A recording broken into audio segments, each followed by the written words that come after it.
100 giorni dopo, ancora Roberto Maroni. A poco più di 3 mesi dall'ultima comparsata trevigiana, il segretario federale della Lega Nord ha fatto nuovamente visita alla Marca. Prima tappa nello studio di X News Estate, il talk show di Antenna 3 condotto dal direttore Domenico Basso. E subito un desiderio: esportare anche a Treviso lo schema Verona, cioè candidato sindaco leghista con il carroccio alleato alle liste civiche e ai movimenti territoriali più che ai partiti tradizionali. Un modello che è calzato a pennello a Flavio Tosi e che ora pare cucito addosso a Giancarlo Gentilini. Nulla osta che possa essere Gentilini. Io sono per la democrazia, se si decide, se il popolo decide, in questo caso il popolo della Lega decide, io verrò lealmente a sostenerlo in campagna elettorale, chiunque sia. Di certo l'ipotesi allontana l'alleanza fra Lega Nord e Popolo della Libertà, già divisi a Roma. L'unica cosa che può succedere è che il PDL stacca la spina al governo Monti.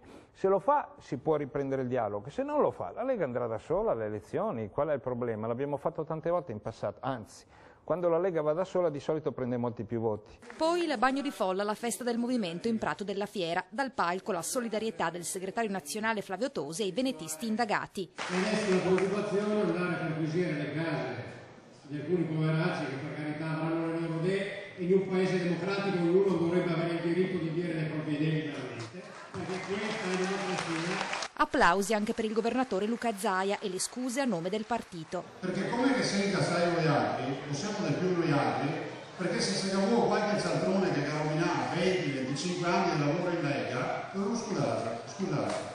Ovazione finale per il leader che dichiara il fallimento del governo Monti. E quando uno non riesce, ha una sola cosa da fare, se è onesto: riconoscere e andare a casa subito.